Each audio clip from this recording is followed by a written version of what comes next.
Can you see my browser window? Right. Yeah, that's clear now. Okay, so I was coming in from here. So as usual on the tasking manager, I selected one of those map with AI projects.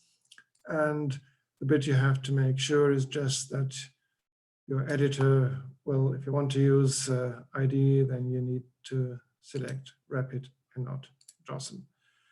And a bit different from how you're used to using the tasking manager, the Rapid editor, which is a clone of the ID editor, is not embedded into the tasking manager.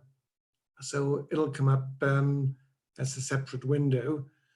And well, at first it pretty much looks like the normal ID.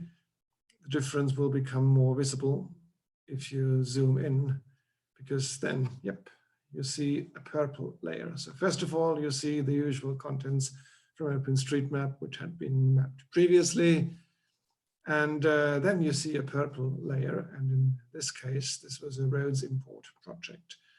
So the purple layers, you can see it here, are is what the artificial intelligence algorithms identified previously as good candidates for mapping. So technically, this is hosted on a different server, not an OpenStreetMap. And so the whole process of mapping with Rapid means we have to go through these bits here one by one and decide whether it's really a good candidate, whether we can use that for mapping, or whether we should drop it. And the technical procedure is pretty simple. So let's, for instance, have a look at this one here. So this here is only a tiny stretch, which will just lead into some fields. And usually when we are mapping road networks, I'd say I usually not map this one here. In order to decide that, well, what you usually do when you're looking at OpenStreetMap features is you can either go here into the map data section and then click it on it off to see a little bit what's below all that. There is also a convenient shortcut available, that's Alt-W. But as you can see here, well, it works well on OpenStreetMap data, but it really doesn't affect this new artificial intelligence layer. But the developers of this Rapid editor had this in mind. So you just need to remember there is an additional shortcut. It's Shift-R, R as in Rapid. And then you can also toggle this layer. There is one thing you should really note. The developers of Rapid, they produced a really good guide on their wiki. Just have to quickly put that here. Oops, yeah, that's just need the chat window, and I'll send that to you all right now. So this is more or less the official guide to mapping with Rapid. The only thing when it comes to screenshots from the tasking manager, it still considers version 3, not the current version 4.1, as you can see here. But when we go down further, it contains a lot of animated GIFs which explain the whole process, which explain all the difficulties, and also shows some of the traps and pitfalls. But I'm going to show some of these as well. So the link to it should also be in the project instructions for relevant projects, but you've got it right now, so no problem here, hopefully. Quite nice if I could just, okay, back to here. So I wanted to get back to this one here. An inspection here says, well, this just goes into these fields and is really not a road which we'd like to map. We select this one, and then we always have two options. We can either use or ignore the feature. Use the feature means it's copied onto the data layer and thus available for upload to the OpenStreetMap database. Ignore this feature means it's scrapped. And Yeah, so this one looks like maybe a bit of better candidate. Well, doesn't, you could see that it will extend here. So maybe this might qualify as, well, a track leading into these fields. It's a bit longer, so it'd be quite good to accept those. Well, let's first have a look here. So one of the problems which we encounter is the artificial intelligence algorithm. It just continues one stretch, which it thinks is one road, which is not always necessarily true, as you can see here. And here we've got a longer road which comes down the way here and probably leads to other settlements. So this road here is a good candidate for an unclassified road.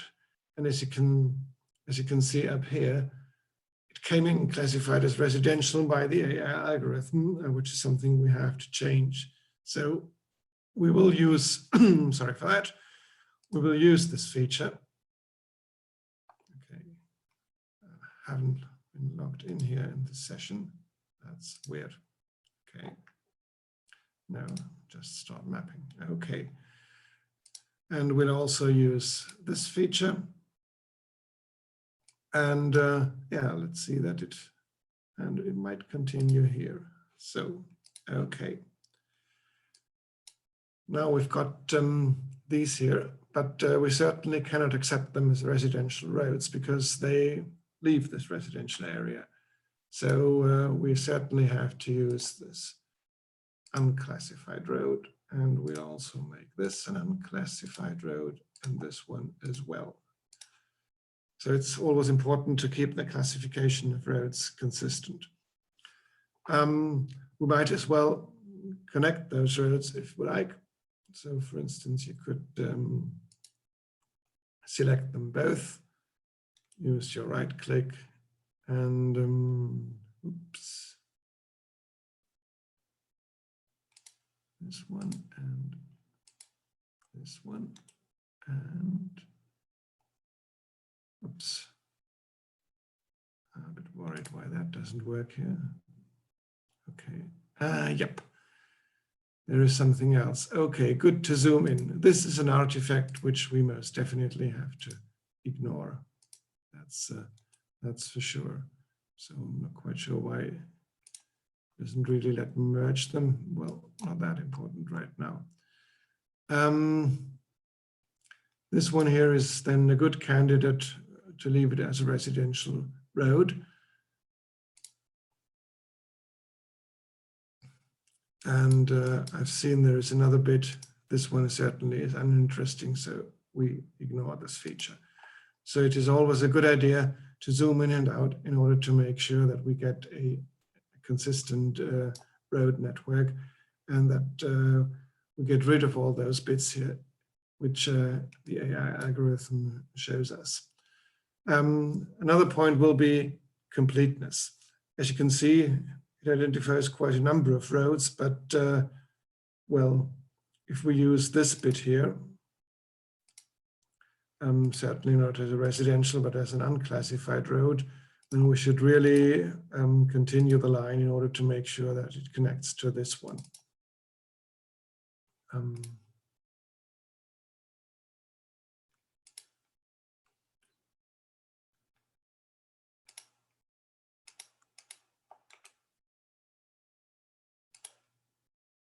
not quite sure what it doesn't let me. Oh yeah, merge them. Okay, so that is one here.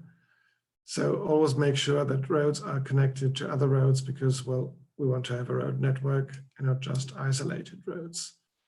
Another point is that you can see that this algorithm did not identify any additional roads in here. And so before marking such a task as completely mapped, you likely want additional roads in here. And in this case, you would want not a minor unclassified road, of course, but this would be clearly a residential road. So it is always important that you look for additional features. Roads should be connected to the network. Some roads are missing, and as we've seen, there might also be some small artifacts introduced by this algorithm. Artificial intelligence is not perfect, and that's one of the things you always have to keep in mind. There are also some projects available. I think I didn't find a current one, but I've seen previous ones where not roads are to be imported, but buildings, similar considerations apply there as well. I've seen even one project where the recommended imagery was obviously not the one the artificial intelligence was working on. Well, if you see such great discrepancies, then notify the project manager, because that certainly doesn't make sense to work on such a project. Zooming out here. That's an interesting one here. This is a river which had been very, very coarsely traced some time ago. And it obviously means that river which we can see meandering here along these lines. I'm not really convinced that this is the proper ford. I'd have mapped it up here, which means we might then shift it up there. And then we see, yeah, this is another artifact which we will ignore, because this is more or less the main road. The main road here is certainly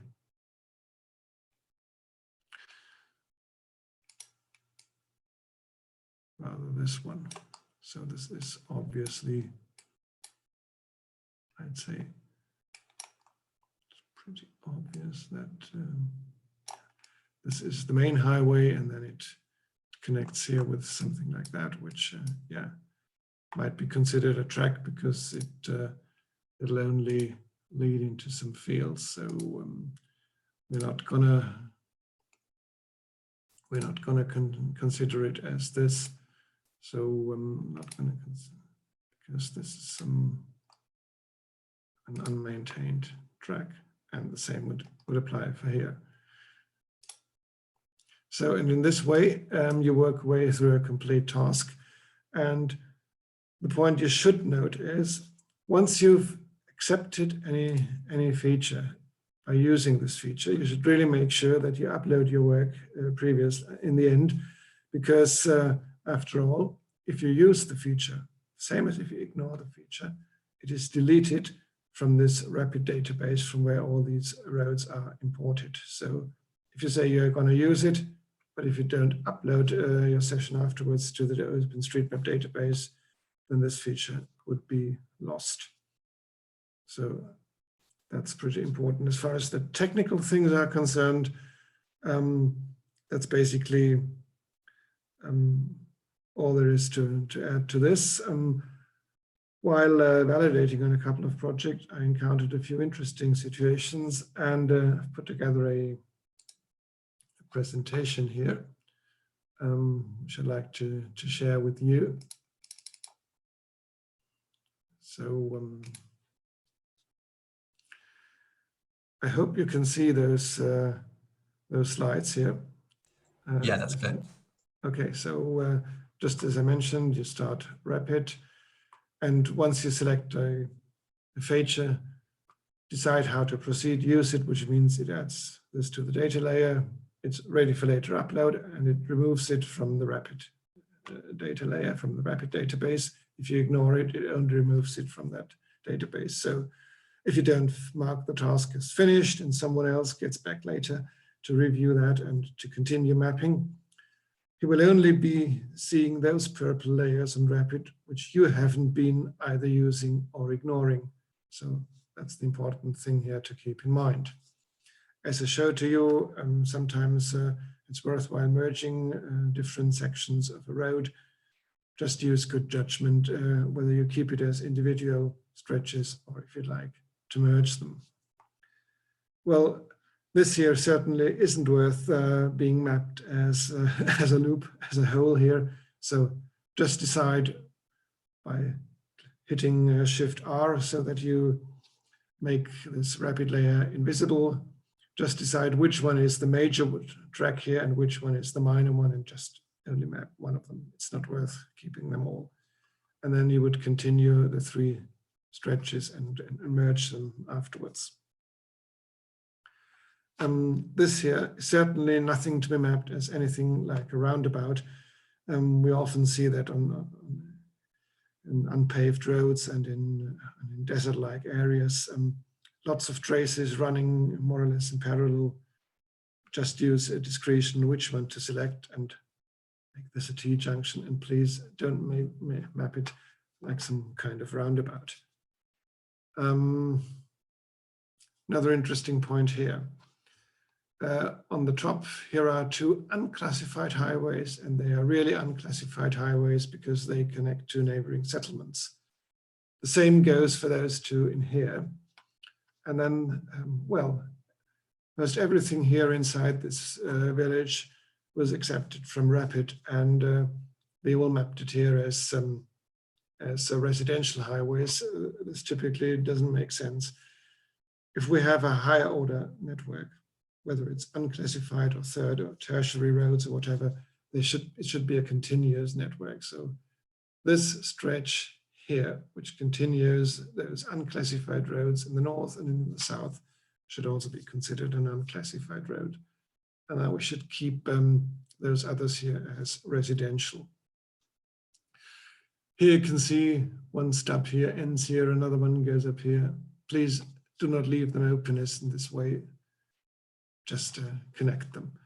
And one could also imagine you're here making this connection and making some connection around here. So this is certainly not a complete network, but yeah, it could also deserve some improved tagging.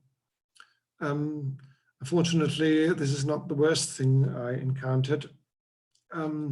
What do we have here?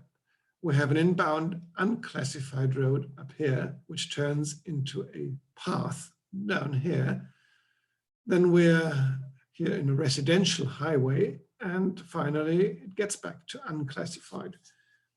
If you see something like that, please do clean that up. Of course, and in this case it was valid. If that is an unclassified road, then it should be unclassified all the way down to other unclassified highways. This is not the kind of road network we'd like to see. Additionally, this is another highway which had been mapped as a path. Well, there are buildings which can only be accessed from that highway, and a highway which accesses any buildings is most probably not a path. A path is reserved for anything not really suitable for 4 wheels, and you certainly are not going to construct buildings without 4-wheel access. So this would also be a good candidate for an unclassified road. And if there would only be fields down there, then make it at least a track. These are some of the problems which I've been seeing while making my way here through some of those Map with AI projects. I think the artificial intelligence algorithms did improve over the past 1 or 2 years, but still treat them with care. Be careful. Artificial intelligence isn't perfect. Well, of course, it is not at all perfect in proper tagging. That's what we currently see here. And as I was showing you in my live demo, it also leaves a couple of tiny artifacts. So make sure to zoom in and inspect the whole area in order to find those tiny artifacts and delete them. They would only clutter a database. Yeah, well, basically that's what I wanted to present concerning this topic. Let me see if we do have some questions. Not all.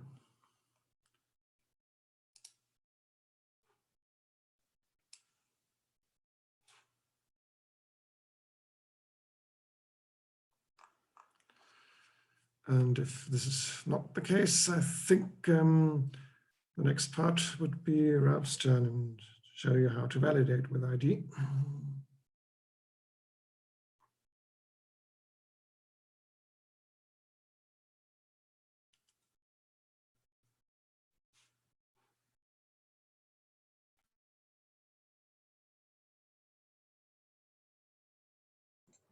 Right. Hello there, folks. My name is Ralph Ayton. I am a co-chair of the Activation Working Group and a lead validator. And I will be talking to you about a couple of things today.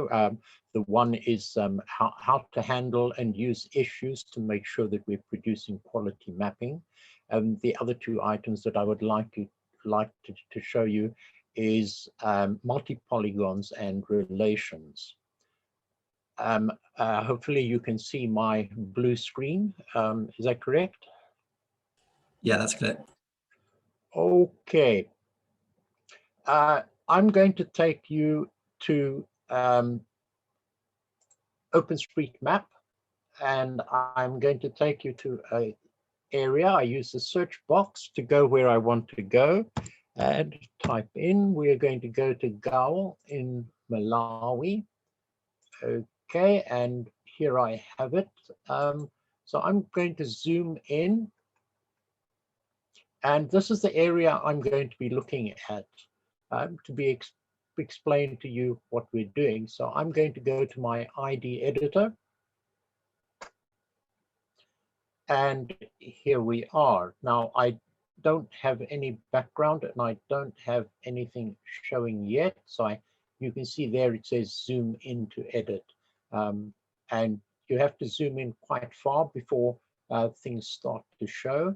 And as Michael has pointed out in the basic editing video, just please remember down here is a little blue panel. You can be forgiven for thinking that this hasn't been mapped. The blue panel down here says there are 4,959 hidden features. Please check those. It says all of those are buildings and they are there as you zoom in. They will start to appear. There's some of them issues and items are starting to appear, and it's gone down to 3,500. This is because this is a very, very busy area, and it needs to zoom in further.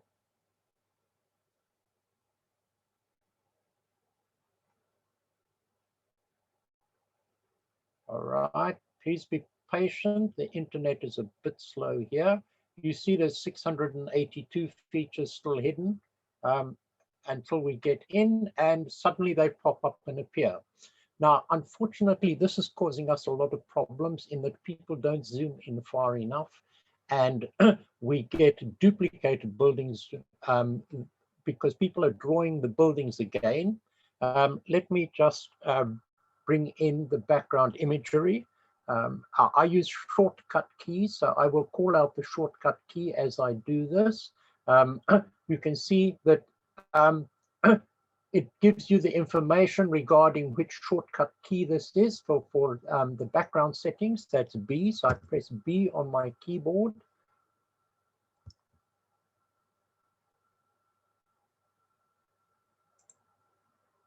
And I will put in here Maxar, okay, and Maxar comes up, and it is quite faint, but we can see that there are the buildings there. Okay, I'm in W, helps you, as Michael pointed out, to be able to get your background clear so you can see what's going on, and put the features back by pressing W again. Now, one of the ways of keeping check of how good your mapping is and whether you are getting it correct is to use the issues. Now, that is by pressing I on your keyboard, and that opens up the issues on the side here. If you prefer to open it up manually, it is this little triangle here, shortcut I for issues, and that opens up this box. Now, please check here. When you are mapping, it's all right to have it on My Edits in View, because then if you are creating an error, it will let you know that you have created an error. Let's give you an example here. If I choose 3 or the area, as you can see, it's shortcut 3. I press 3 on my keyboard, and I have an area tool. And if I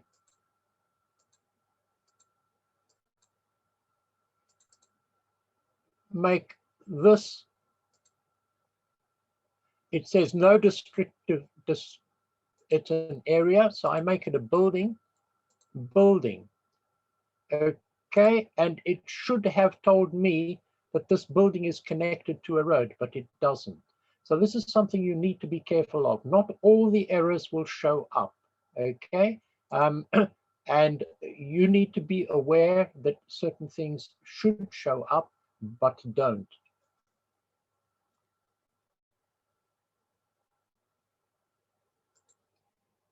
Let's get rid of that because I don't want it on the map here. So please remember, you have to be aware of what the errors are and what to look for and what to be careful. Okay, so having, let's just use I again. Having selected that, it only works for anything that you are drawing and you are making. But as advanced mappers, so I want you to bear in mind that we're trying to produce quality work for people in the field to be able to do their job. And the better quality the work, the easier it is for them to read the map and use the map and be able to get on and effectively and efficiently carry out their disaster rescues or their humanitarian jobs. So please, let's keep quality in mind as we are doing this mapping. So the next stage that I want is you have decided that you have mapped your area, your task, and you want to mark it as complete. Please don't just accept that the mapping you have done is good. Please accept responsibility for the whole task and go and click on issues, everything, everywhere. And you will see that a whole lot of issues suddenly pop up. And you need to go through and check those issues within your area. Please fix up what you can. 2 points in buildings are very close together. You can see in here that there's something that needs to be looked at, and it's not quite clear, but it's here. Okay, you're seeing this point, 2 points here are very close together. Now that is interpreted, this is an entrance, so that is quite correct.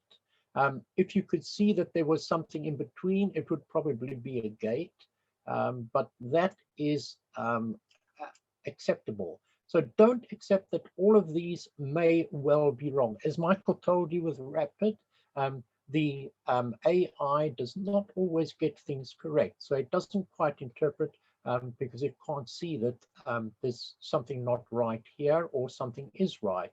What it is saying is, please have a look. Now that's up to you to have a look, to understand what you're seeing and either fix it or ignore it, okay? But please remember to go to everything, everywhere. And that will mean that you can check that the quality of the mapping in your task is good before you start mapping. Now, the other thing that I want you to do to check the quality of the mapping in your area is to go to another area, and that's the map data. The map data is F on your keyboard. So I press F on my keyboard and this opens up. Now in here, there are a whole lot of other features that you're not seeing. OpenStreetMap notes is generally someone has left a note for someone to do something or fix something or explain something. So open up OpenStreetMap notes. Keep right issues are also an indicator that something is not correct. Improve OSM and Osmose issues. If you switch all of those on, okay,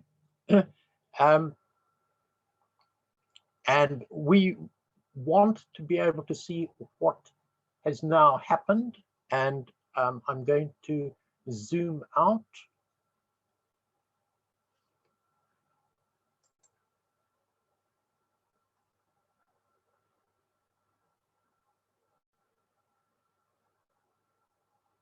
And as I zoom out, I start to see new symbols have appeared. Can you see the new symbols have appeared? Now, these are all for different items that are not correct. And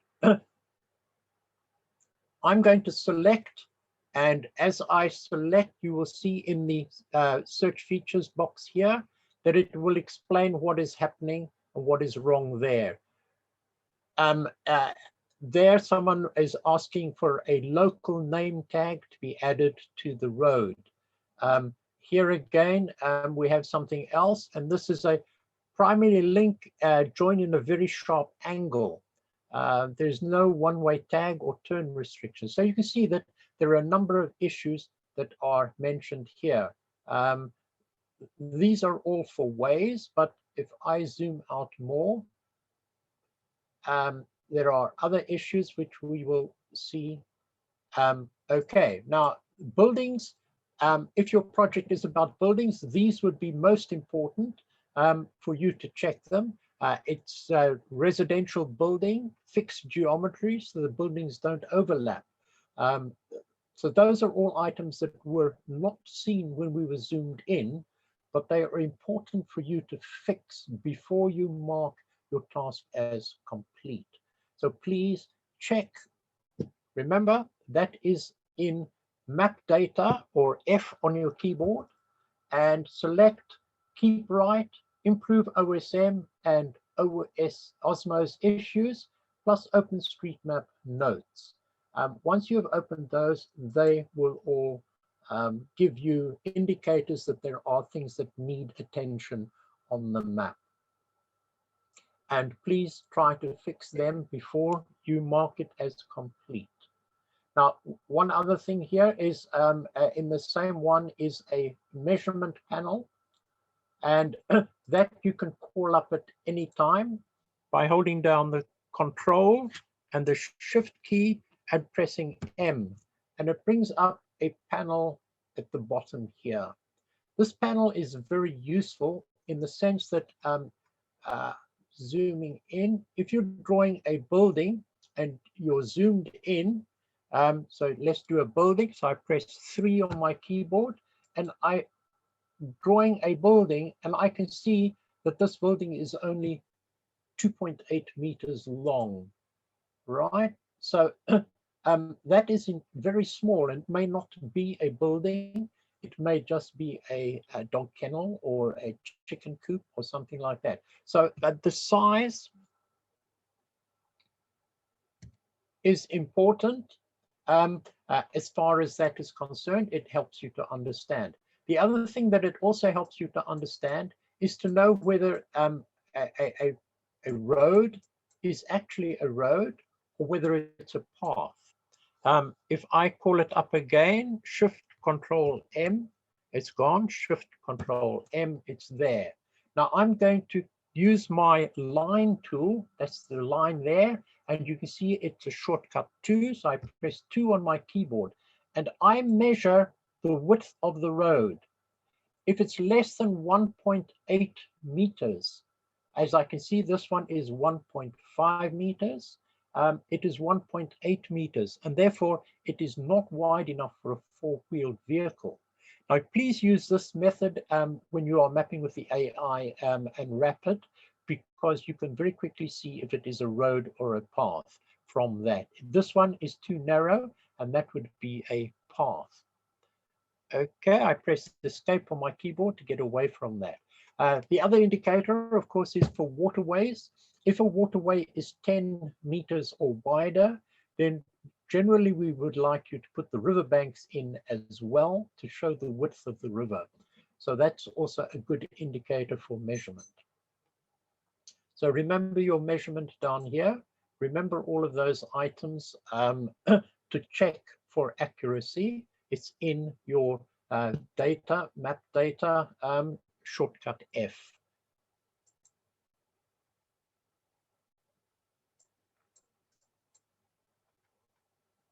Now, I'm going to move on if there are no questions regarding this.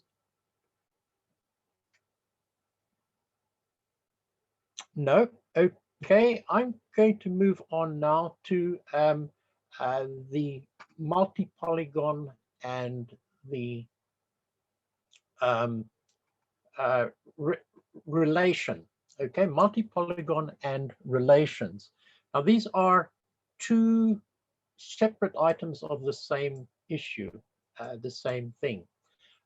Multi-polygons are where you combine more than one completed feature in a polygon area to make up one single. Relations are when you use a number of different components to add together to make a feature. So, and I will explain that to you, but let's just go ahead and explain that. Right, here we are. I'm going to try this new method of training. I'm going to use my pencil here. And I'm first of all going to explain a few things. Everything is down to one little component, and that's called a node. Okay. Those are the little dots that appear on your screen, and each node has a unique number. So those are the two items that you must remember about the nodes, because those are the important items in anything we do. Now, when we draw a road, we create a node and we link it to another node and we link it to another node and another node, right? Each one of those nodes gets its own unique number. Okay, so let's just give it a number and say this one is 101 for simplicity's sake. Okay, that's node 101, that's 102, that's 103, and this one will be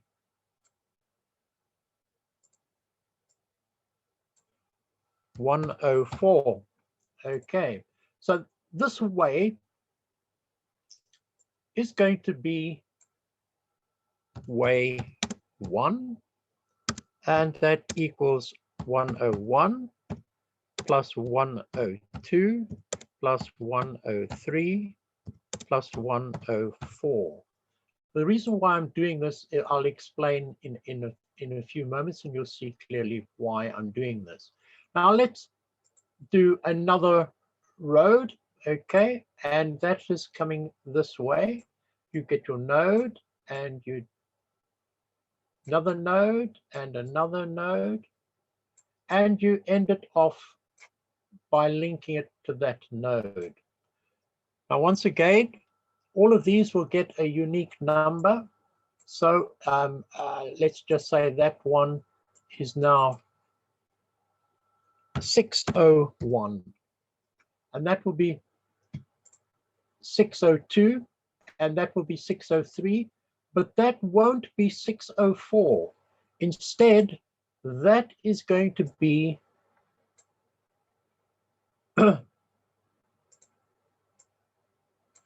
also 104. The reason for that is that any single node can only have one unique number. So if you connect to another node, it will take on that same unique number. Now, as we heard in the past, we need to link roads so that they are intelligently used.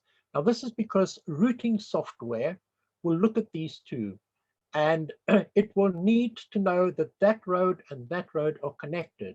So what it will do is look for that joined unique or shared unique number, and it will recognize that number as the same point. And it will then say, all right, then that is an intersection or a junction, and I can continue through on that route. So your routing software needs that connection. If those two are not connected, it will come up to 104, and there's a gap there, and the next one is 604, and it can't jump the gap. So it will not recognize that there's another road further on. So as Michael said, please make sure that you connect up the roads so that they work. If you want to combine these two roads into a single road, the computer software will be looking for that combined unique number. The two unique numbers are the same on both of those, and it will be able to combine it. If it does not see that unique number duplicated, it cannot combine those two. So that is very important. The other thing to remember is if you try to combine, the two components must be the same. So if that's a path and this is a unclassified road, the software will have difficulty saying, oops, I can't combine because there are two different features. I need two the same feature. So please correct that and either select that the whole thing is unclassified road, or select that the whole thing is a path, so that it can be combined correctly. Right, having understood that, let's now have a look at how this node works for multi-polygons and relations. Let's get rid of that.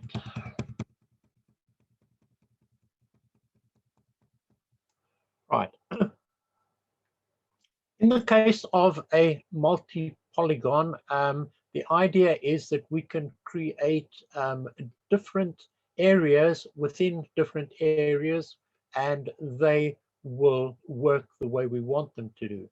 So what we do is we first have our node, and we create our building, right?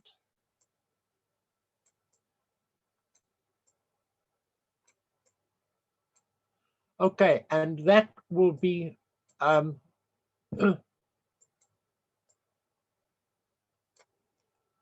way 1, and it will have nodes 1, 2, 3, and 4. Okay, and I'm going to press 3 on my keyboard, and I will then do the next building, which is a courtyard inside this building.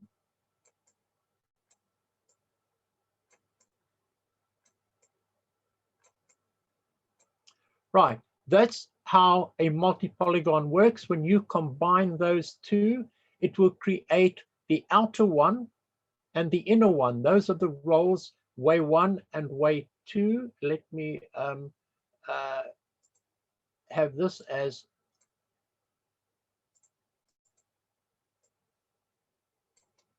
way 2, and of course way 2 is not sharing any nodes, so let's make that is a 10, 11, 12, and 13. Now those two are not sharing any nodes, but the result is that the when you press C to combine them, you will find out that it will create two different items within a multi-polygon relation.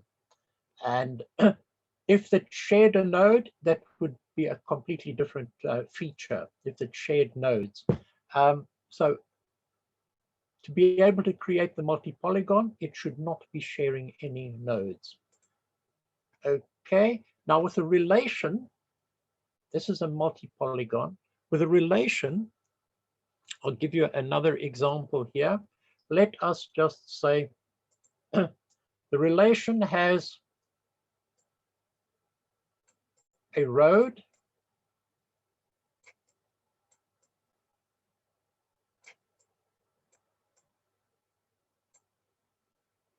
and the road runs like that.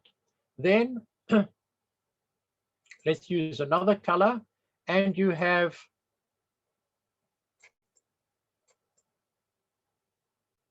a fence,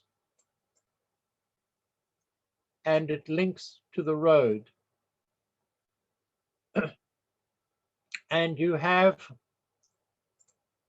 a waterway.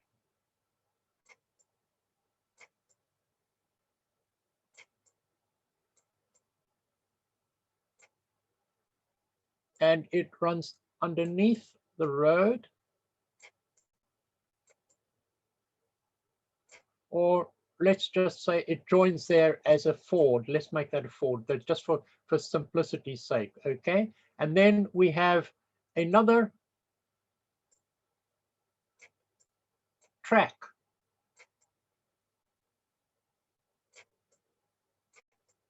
Running here.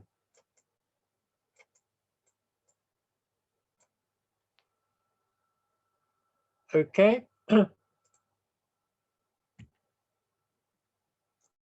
So what we have is a number of different components here, but this area inside here is a nature reserve. So rather than drawing a boundary around all here to make that a nature reserve, we can use the existing features. If we isolate this section of the road, we isolate that section of the river, we isolate this section of the path, and we isolate that section of the fence. We can combine all of those into a single boundary because all of them share nodes. So you can see that that node is shared. If this is, let's just say again,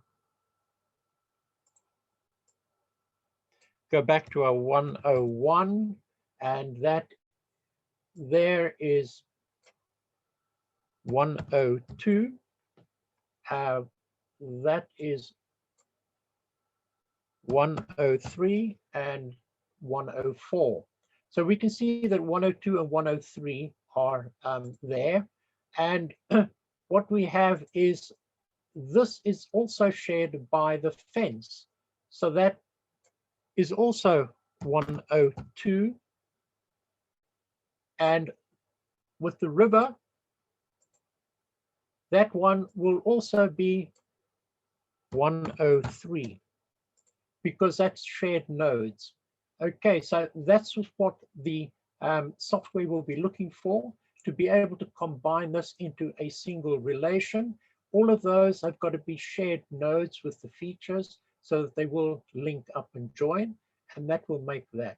Now, I'm going to now go to my ID, and we can have a look at how this works. Right, I'll zoom into this area here. Right, and I'm going to switch off my background. So I press B on my keyboard and I put none there. Okay, and then I'm going to show you first the multi-polygon. Multi-polygon works for buildings. It works for a wooded area with clearings inside it. It works for waterways with islands inside. But we're going to do this for a building to start with, so I can show you what I want to explain. So I press 3 on my keyboard, and my first node, second node, third node, and I double click my fourth node. I select that as a building. I select the outline and I press Q on my keyboard to square it up. Okay, I select 3 again, and I do the inner courtyard. Right, double click. I tag that as building, and I Q to square it up. Now you can see that those are both buildings. If I select the one and the other, and now if you look down the bottom here, it says relations none, building yes. When I press C on my keyboard, it suddenly makes relations, right? And you can see here it has the inside one as an inner and the outside one as an outer, which is quite correct. However, because I've tagged both of them as buildings, you can see that the outer one has a red fill showing it is a building, but the inner courtyard also has a red fill showing it as a building. And that's not what we wanted. Now, I've done this to highlight what the next thing I'm going to say. So I'm going to undo what I have done. And I'm going to do this again. Right, so I select 3 to draw my building. Double click, building, building. Okay, I click on the outside and I Q to square it. Please don't forget to square your buildings. Right, and I'm going to do my area tool again. So I press 3 and I select the outline and I Q to square it. Right, now this area has no descriptive tags. Do not add a descriptive tag to an inner portion of a multi-polygon. That way you will be able to create the whole that you desire. So selecting both of these, there's no relation here. I press C on my keyboard and that combines the two, and I now have a relation. It is a building, and that one is the inner and that one is the outer. But here is the important thing. There are no tags on the outer. The tag is on the relation, and it makes the relation a building. And the inner one is an area yes, because it has no tags, and you can change that.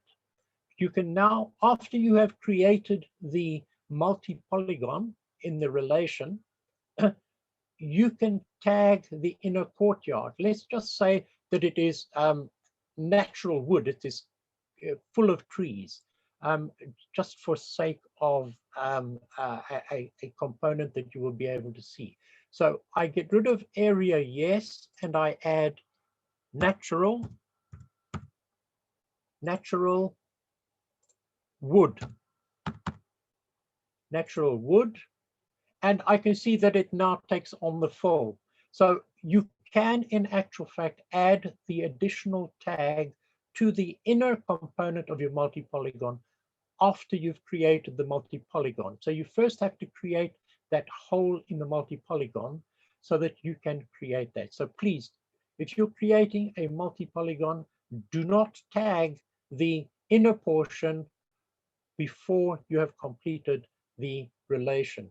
Now, another thing that you need to know about multi-polygons is that you can adjust and change them. Using the components here, you can move and it does not change. It is still a part of the inner building. All it does is it adjusts the, so you can,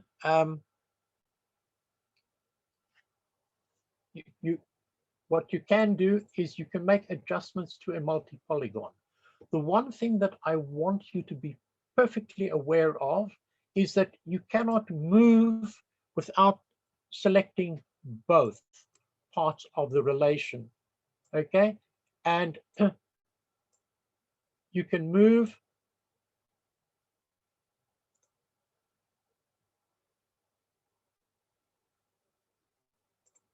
both of them at the same time. Okay. However, if you select only one and you right click and you move, you only move the one and you leave the other behind. So please, if you see a multi-polygon, please select all components of the multi-polygon by checking at the bottom here, and you can see that it will highlight.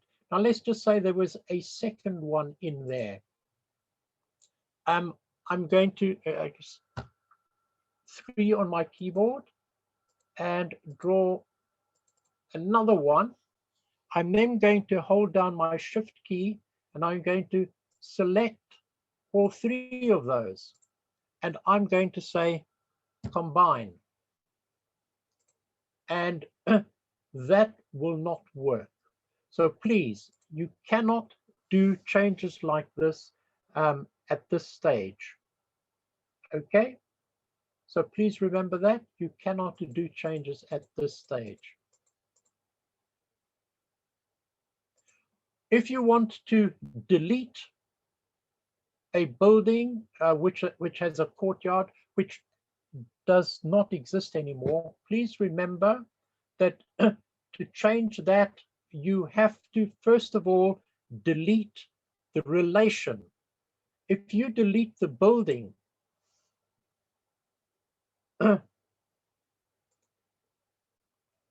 you cannot. You see, it will not allow you to delete this feature because it's part of a larger feature, okay? So it won't allow you to be able to delete this. You first of all need to delete the relation. So by deleting the relation, you are then able to delete. I'm pressing delete on my keyboard, but you can use the delete on your right click as well. Okay, so that is how it works with multi-polygons. I'm now going to create some items for you to see. I have, first of all, I'm using my line.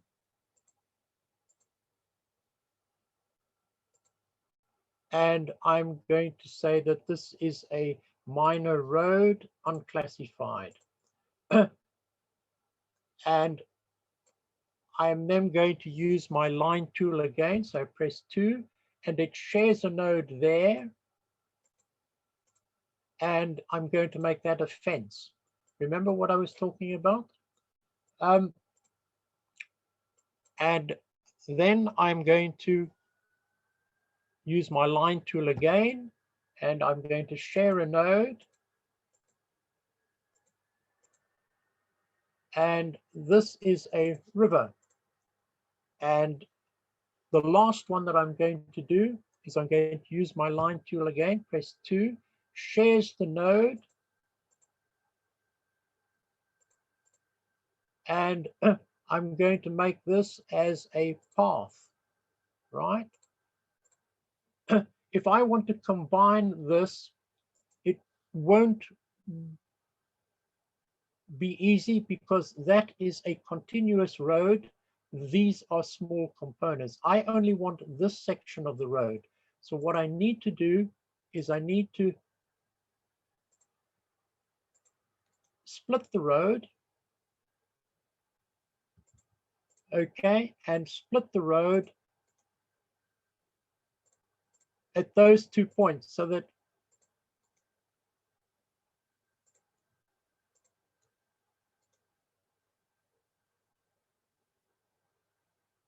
it's okay. I want to split. It can't because it's not letting me split that. Okay, let's just delete that for the moment. Right, so here we are. We have these components. I select all the components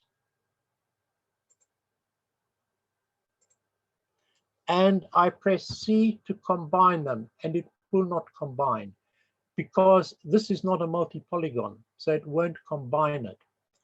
It's all got different multiple tags. So what you need to do is you add a relation by clicking on the plus at the bottom of the edit features. you choose the parent relation. It's a new relation, and you click on that. Now, what is this relation? It is a boundary, and the name of the boundary is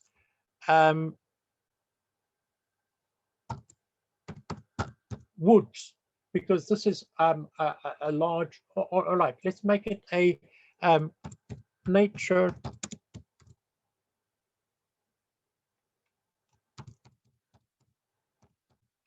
reserve. What type is it? Administered, protected, postal, land use, national park. There you can see it's got national park. And it is tagged as a boundary, nature reserve name, and a national park. And that's what you're going to create as the relation.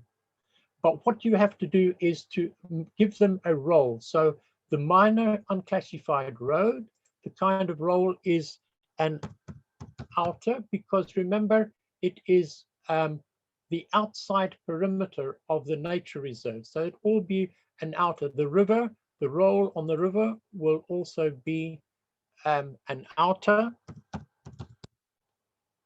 And the path role is outer, and the fence role is outer. Okay, now that we have got all of that, we can select this, and it is a feature, but it is also part of the relation, which is the nature reserve. Okay, now we have created that. You can make adjustments by adding additional nodes to realign and change the boundary, and it won't affect the relation. Okay, the relation will still remain intact. And I can see that all of that is still highlighted, so that the relation is still intact. It's only if you unglue a node,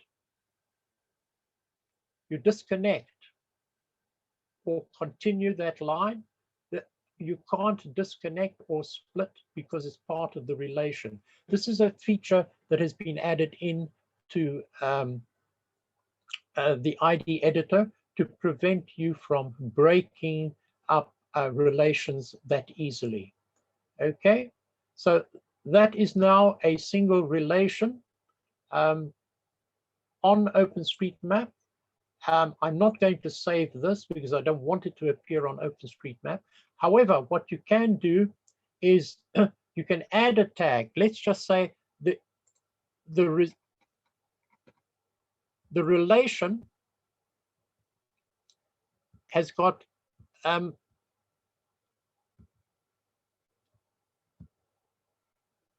a fill. Okay.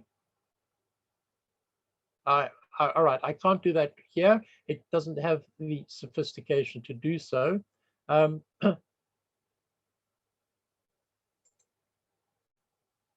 can add to the relation. Let's just say there is a clearing inside. So I press 2 on my keyboard,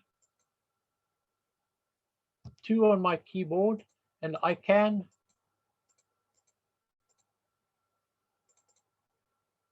add to the relation by simply selecting that, hold down my shift key, and I hold down the other components of the relation. Okay, and that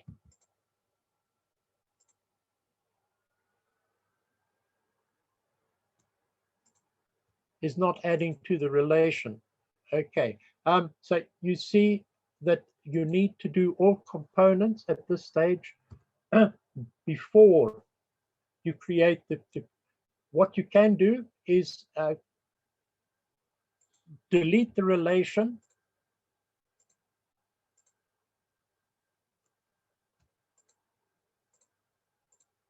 Okay, delete the relation, and then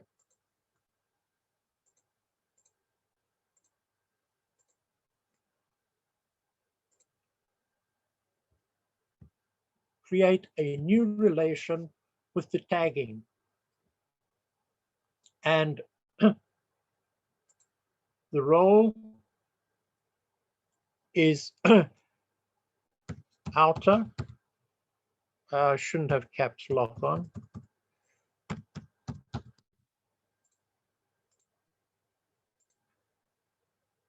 a new relation, and it is a boundary. And once again, outer, outer, outer, outer. But the inside is a line, and that should be, come on. That should be an inner.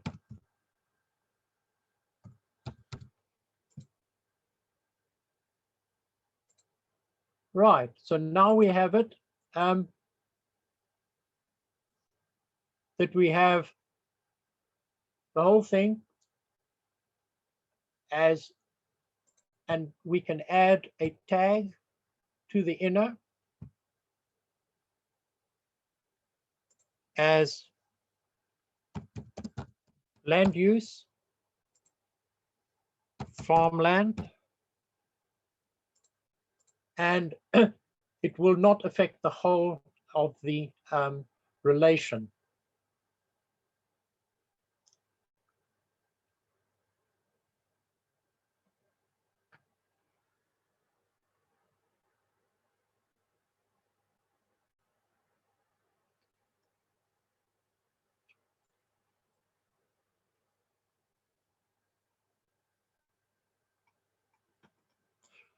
Okay, I have one question from Laura.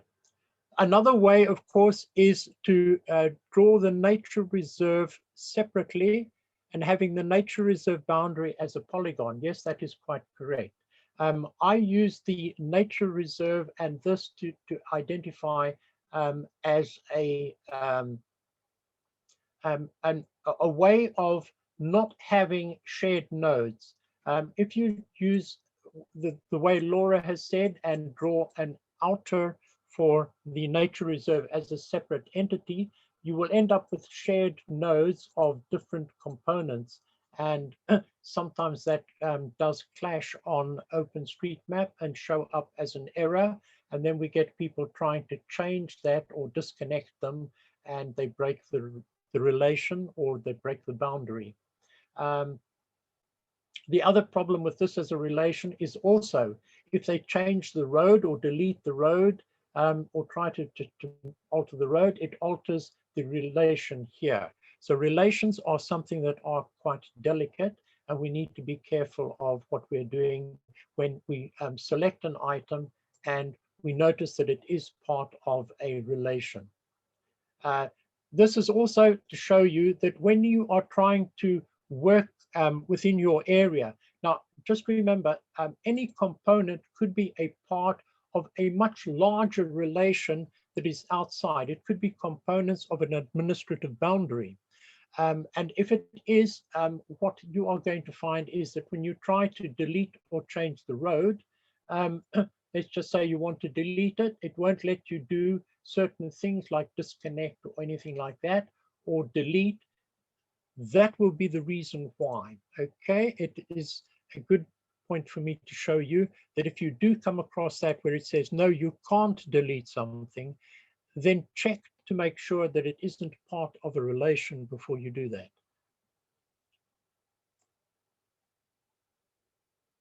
A relation is also used along various different classifications of road as a bus route or a tram route or a walking route. So a walking route can use any number of different components. It may be a footway plus a path plus a highway, and those will all combine as a single route along the way. Right. Are there any more questions on this?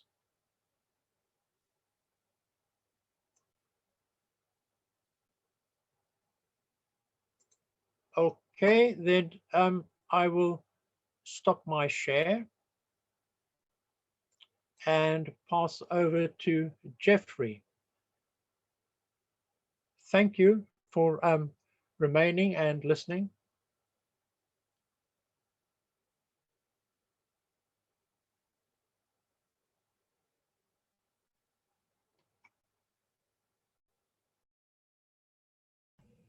Yeah, thank you. Thank you, Ralph. So for this last part of the webinar, I'll be taking you through editing OpenStreetMap with street level imagery. That we're going to use Mapillary in this example. So as we all know, we normally have a satellite imagery for mapping, which is like aerial imagery, but also we have access to street view imagery, and this really helps in mapping more features like ground features on to make the map data more detailed. And the way to activate that and have it available is when you go to your edit mode. So as you can see, I have activated the OpenStreetMap here. And I'll go directly to edit with ID.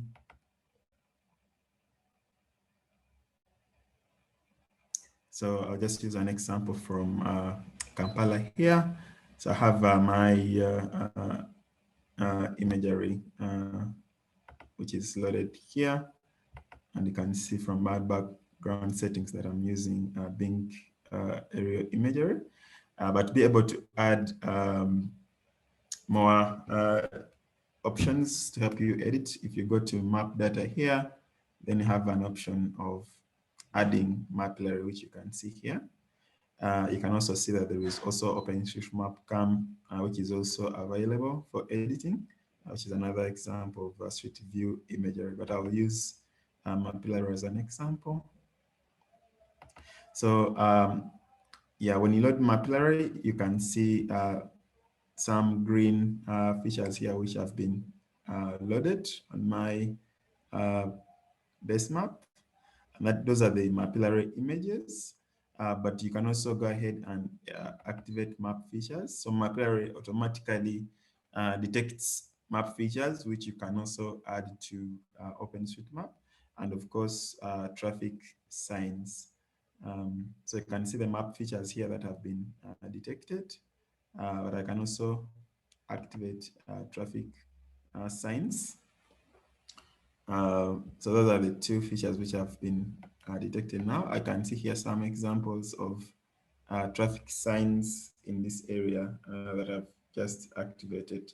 So I'll go ahead and try to add these features that I can see to the map. So yeah, you can add things from, for example, for buildings, you can add more things like building levels, even the name of the building, if you can see it from that imagery. You can add things like building material, if you can see it from the imagery. You can also add things like street lights. You can add things like traffic lights. You can even add trees for people who want to map nature, like trees and land use. So there is a lot you can add through Mapillary to make the map data more detailed. So I'll just zoom in here and try to find what is really available. So when you look at these green markers, try to deactivate the imagery here. So when you look at these green markers, you can see that the imagery is someone was capturing imagery from this direction, going southwards. So if I click here on this first imagery here, you will see it being shown here, and you can clearly see this yellow icon which has changed color. It is the position of this imagery on the map here. So I can clearly see that there is a street light here, which I can easily add to the map. So I'll just move a bit closer by clicking on these arrows.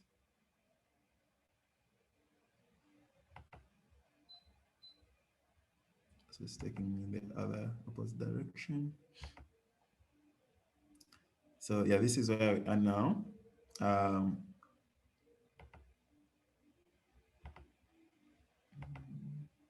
So right here, so yeah, the imagery is, this is where the picture was taken from.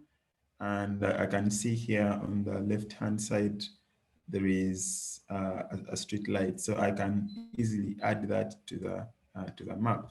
So what I will do, I'll get my point icon and come right here. Then I'll search for street lamp here.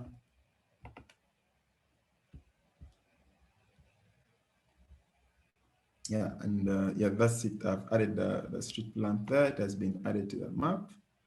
Then I can save my changes and say added street lamp. And yeah, you can see the sources here. It is already picking that the sources are from street level imagery, mapillary map features, mapillary signs. So that's enough for me. Then I can upload my changes. So already I'm making some changes to the map, and the source of the data that I'm using is mapillary data. So I'll go ahead and see what else I can pick out.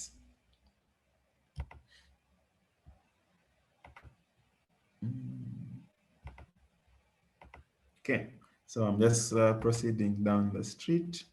I can see some power lines here as well. If I want, I can also add those. So I'll just continue down.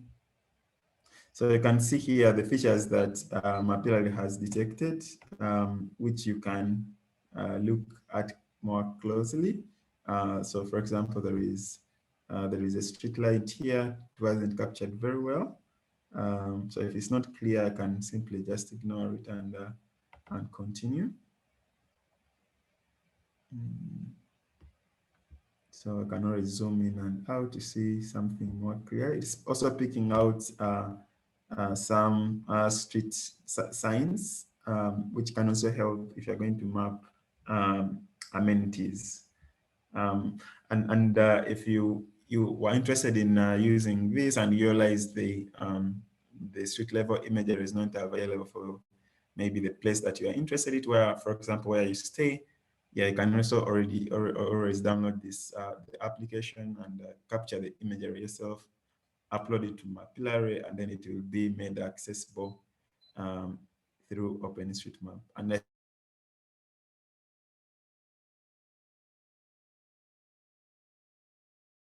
I think one of the most useful features is that so some features automatically, which makes it more easier to use.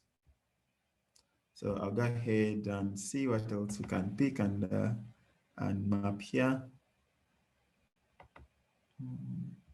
So I can see another street lamp here, which I can map. So it's right here. I'll pick it. I'll pick the point here and add it to the map.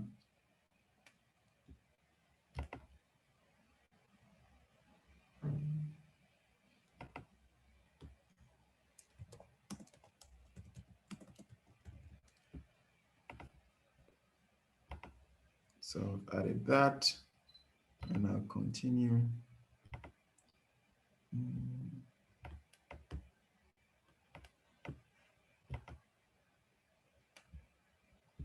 Okay. So yeah, I can see a building here which has yeah, some building levels. It's not very clear, but I just want to show an example of how you can add building levels. So this building here has I think 2 building levels. It's not very clear, so let me just look for a more clear example to use.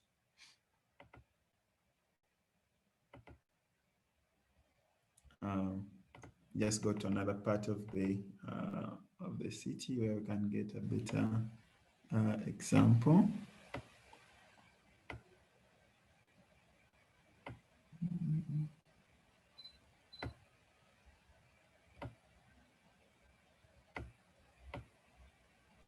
Okay, so we can see some images here as well. And I can just click on one and see what is available. So that's what you do, just go through the images one by one and see what is really, what can you see from the image that you can add to the map. So just navigating through here.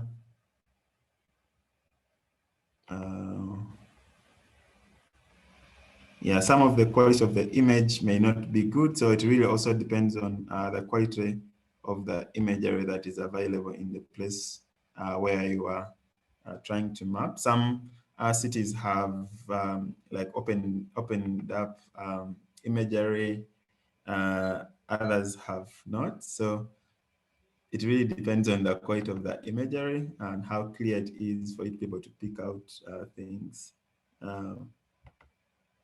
And since it is crowdsourced, some people have like better quality cameras that capture like very good imagery. For others, it's not.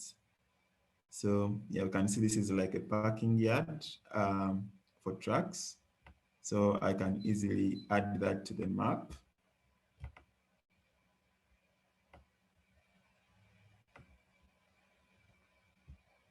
Yeah, so I'll add that to the map. I can add it as an area and then tag it as mapping, as parking, or I can also add it as parking. This is a parking lot. So I've just made the map a bit more detailed there using also information from Mapillary. So just continuing to see what else is available here. So here I can see some street lights as well, which have also been detected by Mapillary. So I can add that.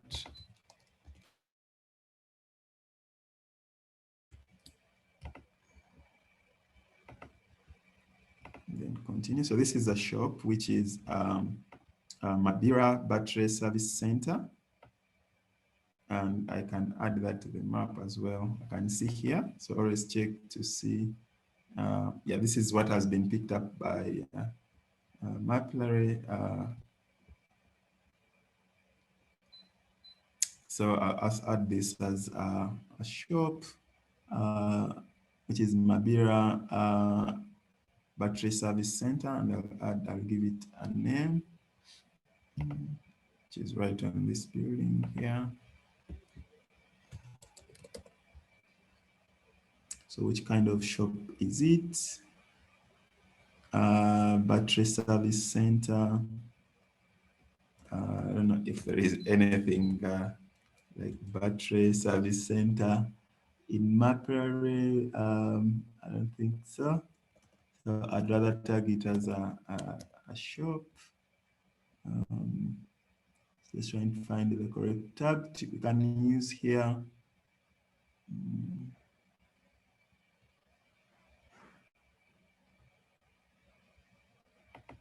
So I can say electronics, so which is Mabira Battery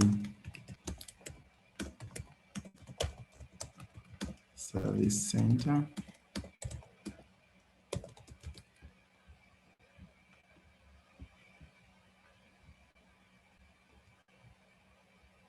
Yeah, and we can save these changes.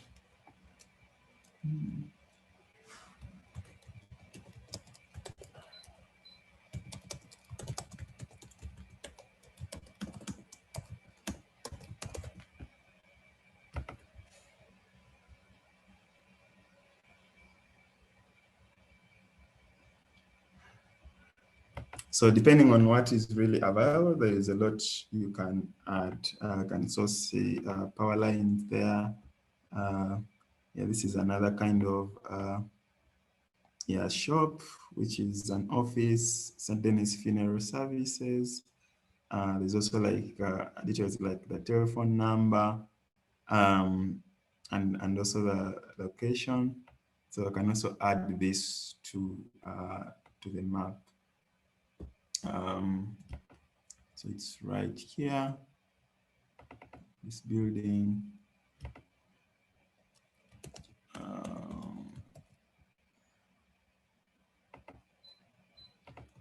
Which is St. Denis Funeral Services. And has they have the telephone number, so I can add the telephone number as well, which is 0702 807665.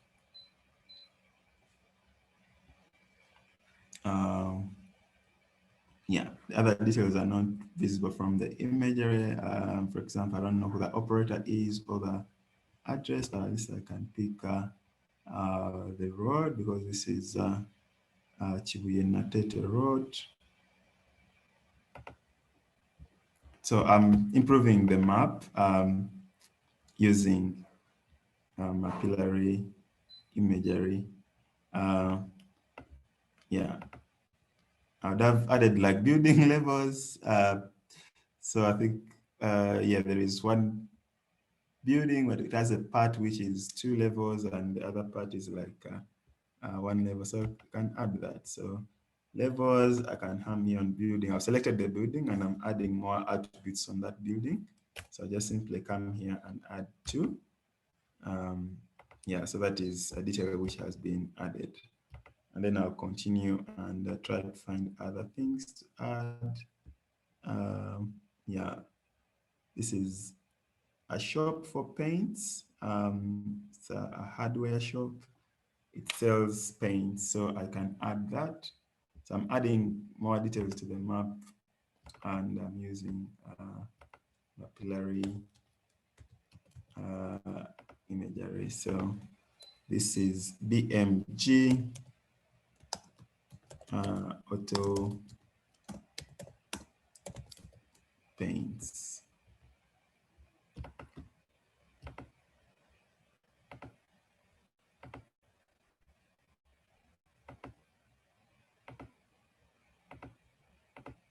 So just like that, we can add more details.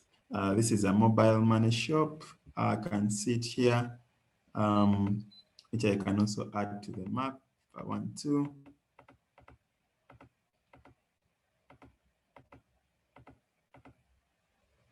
Yeah, and there is a tree here. I can also map the tree. So I'll just use my last example to map a tree. Yeah, if you know more about trees, then you can add things like what is the leaf type. Yeah, to make it more detailed, but I don't know leaf types, so I'll just leave it as tree.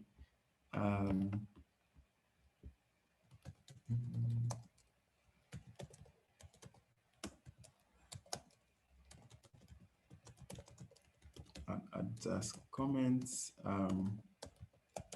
And here, of course, it's also tagging the source that's coming from mapillary data. Then I'll upload this to OpenStreetMap. Yeah, the other thing that is useful also to add is a road surface. So from mapillary imagery, you can be able to tell the road surface, and you can easily add it to OpenStreetMap. So I'll just look for one road here that we can use as an example. For that. So we can see here the road surface is asphalt. So if I click on the road, I can see here the attributes, and the surface of the road has already been added. But in case it wasn't, and this information is available, then I would use it to make the map more detailed. Yeah, so that's what I wanted to cover. I'll just pause here if there is any questions. Otherwise, I'll hand it over back to Sam. Thank you.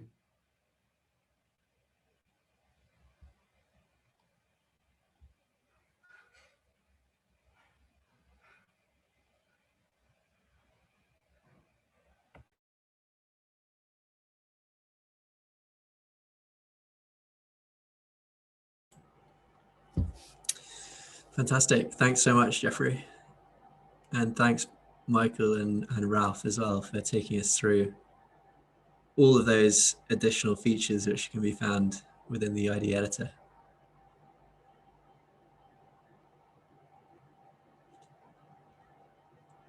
Thanks everyone for attending today.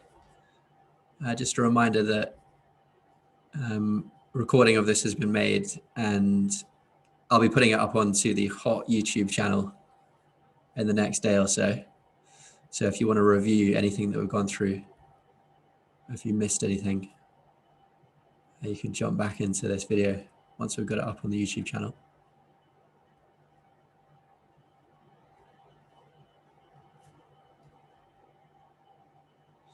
Thanks so much, everyone, for getting involved today. Thanks for your interest and your fantastic questions as well. And I want to thank Jeffrey, Michael, and Ralph for leading the training.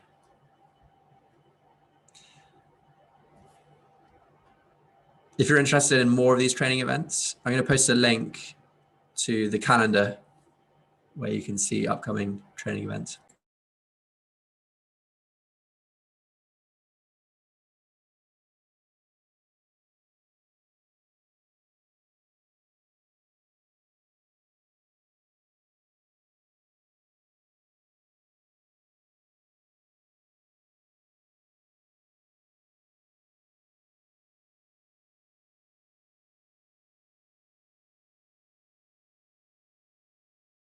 Thank you, Christos.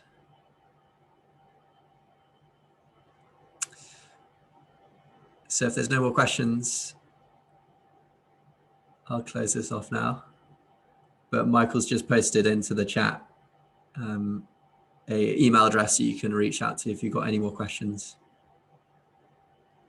Or if you visit slack.hotsm.org, you can register onto Slack, and that's a great place to get quick feedback and raise questions and get quick responses from the whole Hot community.